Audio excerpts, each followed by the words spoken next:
Good morning student, कैसे हैं आप लोग? I hope you are all fine. बेटा जी, मैं आपके लिए आज बहुत ही इंपॉर्टेंट केस लेके आया हूं जो है इन्वेस्टमेंट से रिलेटेड। बेटा जी, जब भी कोई पार्टनर आता है, एडमिशन लेता है या रिटायरमेंट लेता है, तो जब वो पुरानी फर्म पे कैसे बिलीव कर ले, तो जब भी कोई नया पार्टनर आता है तो वो फर्म की जो एसेट्स और लायबिलिटी है उनको क्या करवाता है, रिवैल्यूएशन कराता है। आपको मालूम ही है, एडमिशन में हम रिवैल्यूएशन अकाउंट बनाते हैं, रिटायरमेंट में रिवैल्यूएशन बनाते हैं, क्योंकि जब कोई नया पार्टनर आता है तो फर्म की एग्जैक्ट वैल्यू मालूम होनी चाहिए कि एसेट्स और लायबिलिटी की वो वैल्यू हमने बैलेंस शीट में जो दिखा रखी है वह एक्चुअली में उतनी है कि नहीं है। तो इसमें बेटा ये दो चीज ऐसे हैं, एक है इन्वेस्टमेंट और एक है आपका वर्कमैन कंपेंसेशन रिजर्व। ये दो आपको बेटा ये है ना, इसके केस होते हैं अलग से, जो हमको अलग से समझने पड़ते हैं, क्योंकि इन्वेस्टमेंट की वैल्यू कम ज्यादा होती रहती है और ऐसे वर्कमैन कंपेंसेशन क्लेम होता है, वो जो कि है ना एराइज होता है, जो कि हमारे लिए एक लायबिलिटी होता है। तो आज हम वर्कमैन कंपेंसेशन को अभी हम बाद में करेंगे, पहले आज हम करने वाले हैं इन्वेस्टमेंट फ्लक्चुएशन रिजर्व से रिलेटेड। तो ठीक है, उसी को केस को समझते हैं, ध्यान से देखिएगा। मैंने एक क्वेश्चन लिखा आपके लिए, दो पार्टनर है ए और बी, 3:2 का रेशियो है बेटा, तो 3:2 के मतलब फिफ्थ हो गया। ठीक है बेटा, सी आ रहा है 1/4 के लिए ऑन 1 अप्रैल 2024 को सी आ रहा है, और उसी डेट पर, जिस डेट पर सी आ रहा है उस डेट पर हमारी बैलेंस शीट जो है वो है लायबिलिटी में दे रखा है इन्वेस्टमेंट फ्लक्चुएशन रिजर्व 40,000 का। माना हमने इन्वेस्टमेंट से रिलेटेड जो एक गुल्लक बना रखी है, रिजर्व बना रखा है प्रॉफिट में से, वो 40,000 का बना रखा है। और मार्केट में हमने अपने यहाँ जो इन्वेस्टमेंट है वो कितने के दिखा रखे हैं, हमारे यहाँ इन्वेस्टमेंट की बुक वैल्यू है 2 लाख। और इन्वेस्टमेंट से रिलेटेड क्या होता है कि इन्वेस्टमेंट की वैल्यू कम भी हो सकती है और ज्यादा भी हो सकती है। तो जब कोई पार्टनर आता है तो हम उससे रिलेटेड देखते हैं कि हमें वैल्यू में लॉस हो रहा है या प्रॉफिट हो रहा है, तो उससे रिलेटेड हम जो अकाउंटिंग ट्रीटमेंट होता है आज वो करने जा रहे हैं। इन्वेस्टमेंट कितने के बेटा, 2 लाख के हमने बुक्स में दिखा रखे हैं। और इन्वेस्टमेंट से रिलेटेड हमने एक इन्वेस्टमेंट फ्लक्चुएशन रिजर्व एक बना रखा है कि अगर इन्वेस्टमेंट की वैल्यू कम ज्यादा होती है तो हम उस गुल्लक में से, यानी कि उस रिजर्व में से पैसा ले सकते हैं। रिजर्व मतलब एक तरह की गुल्लक जो फ्यूचर के लॉसेस से बचने के लिए हम बना के रखते हैं। ठीक है, अब देखिए बेटा, इसमें 5 केस हैं पूरे मैंने, तो आज हम इनमें से कुछ केस को समझते हैं। फर्स्ट केस है, if there is no information, कोई इन्फॉर्मेशन नहीं है, मतलब हम ये मान रहे हैं कि हमारे पास जब कोई नया पार्टनर आया है सी, और सी के बाद मार्केट की कोई इन्फॉर्मेशन नहीं है क्वेश्चन में, तो हम तो ये मानेंगे कि हमारे इन्वेस्टमेंट 2 लाख के दिखा रखे हैं और 2 लाख के ही मार्केट में है। इसका मतलब जब कोई नया पार्टनर आ रहा है तो 40,000 प्रॉफिट हम उसे क्यों देंगे? तो जो ऑलरेडी बैलेंस शीट में 40,000 का हमने इन्वेस्टमेंट फ्लक्चुएशन रिजर्व दिखा रखा है उसे हम बांट लेंगे। तो वो किस रेशियो में बटेगा, और ये पैसा बट के कहाँ जाएगा, कैपिटल अकाउंट में, और बटेगा किस रेशियो में, पार्टनर के रेशियो में। तो अगर कोई इन्फॉर्मेशन नहीं है तो केस फर्स्ट में हम क्या करेंगे बेटा, ये पूरे प्रॉफिट को, क्योंकि इन्वेस्टमेंट की अगर कोई इन्फॉर्मेशन नहीं है इसका मतलब जितने की इन्वेस्टमेंट दिखा रखे हैं उतने की हम मानेंगे। ठीक है, तो पूरा 40, हमें ना तो कोई लॉस हो रहा है ना कोई प्रॉफिट। 2 लाख के इन्वेस्टमेंट हमने बुक वैल्यू में दिखा रखे हैं, बीडी वैल्यू, और 2 लाख के ही हम मानेंगे क्योंकि कोई इन्फॉर्मेशन नहीं है। तो नो लॉस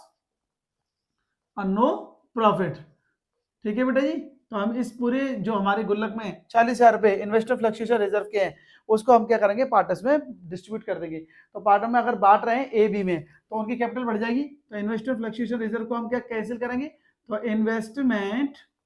फ्लक्चुएशन, ठीक है, फ्लक्चुएशन रिजर्व डेबिट। ठीक है बेटा,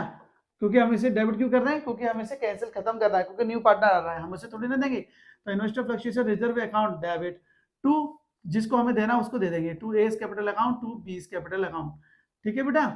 तो हमें ए और बी को इसका रिजर्व का पैसा ट्रांसफर कर देंगे। नरेशन क्या लिखेंगे, being investor fluctuation reserve transfer to old partners capital account in their old ratio. ठीक है, क्योंकि ये गुडविल नहीं है जिसे हम सेक्वायर रेशियो बांटेंगे, जितने भी रिजर्व वगैरह होते हैं सब ओल्ड पार्टनर में बढ़ते हैं, न्यू वाले को नहीं मिलता, और ओल्ड रेशियो बढ़ते हैं। 40,000 है, रेशियो कितना है 3:2 का, तो 3:2 में अगर हम 40,000 को बांटेंगे तो बेटा ये मैं बांट के दिखा दे रहा हूँ आपको, 40,000 3:2 का टोटल कितना होगा 5 से डिवाइड करेंगे, 3 लिख देंगे, 5 से जाएगा 8 टाइम्स, तो 8,000, 8 3 24, तो 24 मिल जाएंगे ए को, बी को मिल जाएंगे 8, यहाँ पे 2 है इसका, तो 8 2 16। ठीक है, और टोटल ऊपर रिजर्व हमारा 40,000 रुपए का डेबिट हो जाएगा। तो अगर बेटा क्वेश्चन में कोई इन्फॉर्मेशन नहीं हो, इसका मतलब हमारी गुल्लक का पैसा हम पुराने पार्टनर बांट देंगे उनके ओल्ड रेशियो में। ठीक है, याद रखना न्यू पार्टनर के आने पर हम रिजर्व खत्म कर देते हैं, क्योंकि न्यू पार्टनर को थोड़ी ना देंगे, क्योंकि उससे पहले अगर हमने नहीं खत्म किया तो वो भी फिर मांगेगा नेक्स्ट ईयर। ठीक है, दूसरा case, if the market value of investment is ₹2 lakh, investment की वैल्यू कितनी है 2 लाख ही है, और 2 लाख की दिखा रखे, इसका मतलब क्वेश्चन में हमें ना लॉस हुआ है ना प्रॉफिट, तो ये दोनों केसेस में अकाउंटिंग ट्रीटमेंट सेम होगा। इस वाले में भी, इस वाले में भी, किसी भी इन्फॉर्मेशन नहीं दे रखी थी, तब भी हम 2 लाख की तो मान रहे थे। तो सेकंड केस में और सेकंड केस फर्स्ट और केस सेकंड में यही एक एंट्री होगी बेटा, ये कौन सी, investment fluctuation reserve account debit to S capital account to B's capital account. चलिए केस थर्ड देखिएगा, if the market value of investment is 170, यहाँ पे है मार्केट वैल्यू कितने की रह गई है 170, तो बेटा ये देखिएगा इसको, ठीक है, इसको मैं रफ कर दे रहा हूँ। मार्केट वैल्यू कितनी है 170, अब 170 मार्केट वैल्यू है केस थर्ड, ठीक है बेटा, मार्केट वैल्यू कितनी है केस थर्ड में 170, और इन्वेस्टमेंट हमने कितने के दिखा रखे हैं 2 लाख के, 2 लाख के हमने इन्वेस्टमेंट दिखा रखे हैं, मार्केट में 170 के रह गए हैं, तो हमें लॉस कितने का हो गया 30,000 का लॉस हो गया।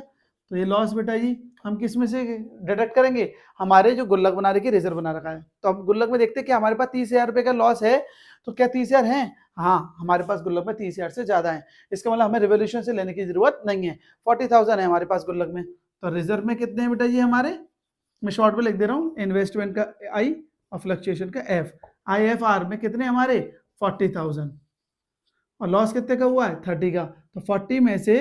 30 अगर जाएंगे तो 10,000 हमारे अभी भी स्टिल प्रॉफिट बचा, रेस्ट प्रॉफिट अभी भी बचा हमारे पास, और ये प्रॉफिट किसका हुआ बेटा, ए का, बी का, सी का, तो ए बी का, ठीक है, क्योंकि हमारे पास गुल्लक में कितने थे रिजर्व में IFR में 40,000, लॉस कितने का हुआ 30 का, तो 10,000 तो अभी भी बचे ना, तो 10,000 हम पार्ट में बांट देंगे, किस रेशियो में 3:2 में, ठीक है बेटा जी। एंट्री क्या होगी, सेम यही एंट्री होगी, बस समझिएगा एंट्री क्या होगी, IFR investment fluctuation reserve account debit, कितने का है रिजर्व हमारा 40 का, ये बेटा। अब 2 इन्वेस्टमेंट, इन्वेस्टमेंट में यहाँ पे क्यों लिख रहा हूँ बेटा ये समझना, ऊपर वाली एंट्री में इन्वेस्टमेंट नहीं आया था, ठीक है, पर इधर क्यों आया, क्योंकि यहाँ पे इन्वेस्टमेंट की वैल्यू कम नहीं हुई थी, इन्वेस्टमेंट एसेट्स है और एसेट्स की वैल्यू 2 लाख की थी 170 रह गई, अगर इन्वेस्टमेंट की वैल्यू कम हो रही है इसका मतलब क्या है, एसेट्स को कम करना है तो क्रेडिट करना पड़ेगा बेटा, ठीक है, तो इन्वेस्टमेंट को हमने 2 कर दिया, ठीक है, इन्वेस्टमेंट कितने से कम हो रहे हैं हमारे बेटा ये 2 लाख के थे 170 के रह गए, तो 30 से कम कर दिया हमने, इन्वेस्टमेंट हमारे 30 से कम हो गए, ठीक है, तो 2 इन्वेस्टमेंट की वैल्यू हमने 30,000 से कम कर दी, और IFR में हमारे कितने पड़ते 40, 30 कम हो गई, तो अभी जो बचे हमारे पास 10,000 वो बांट देंगे किसमें, एस कैपिटल अकाउंट और बीस कैपिटल अकाउंट में, to S capital account to B's capital account, ठीक है बेटा, और ये 10,000 को हम बांटेंगे 3:2 के रेशो में, तो यहाँ मैं बांट दे रहा हूँ बेटा जी, देखिएगा आप, ठीक है, 10,000 और 3:2 यानी कि 5 से डिवाइड हो जाएगा, तो 2,000, 2 3 6 और 2 2 4, तो ए को मिल जाएंगे 6 और बी को मिल जाएंगे 4,000, 3:2 के रेशो में, नरेशन बेटा वही होगी, being the IFR will be transfer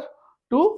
S capital account B's capital account in order ratio, ठीक है, या एडजस्टमेंट ऑफ IFR भी लिख सकते हैं आप। आई होप आपको ये शुरू के तीनों केस समझ में आ गए होंगे, इन 2 केस में सेम ही एंट्री होगी, ठीक है, और थर्ड केस में बेटा इन्वेस्टमेंट की वैल्यू कम हो गई है, इसलिए हमने उसको क्या कर दिया है 2 कर दिया, बस ये याद रखना है, इन्वेस्टमेंट को 2 करने का मतलब है इन्वेस्टमेंट की वैल्यू हमने कम कर दी है। आई होप आपको ये समझ में आ गया होगा, ठीक है, लिख देना IFR एडजस्टेड, ठीक है, इन ऑर्डर रेशो। बेटा वीडियो अच्छी लगे तो लाइक करेगा, सब्सक्राइब करेगा, कोई भी डाउट हो तो पूछना, नेक्स्ट वीडियो में हम इसके बाकी के 2 बचे हुए पार्ट केस 4 केस 5 को करेंगे, और बेटा इसके प्रॉपर नोट्स बनाना एग्जाम के पॉइंट ऑफ व्यू से बहुत ज्यादा इंपॉर्टेंट है। Thank you, take the screenshot of it बेटा।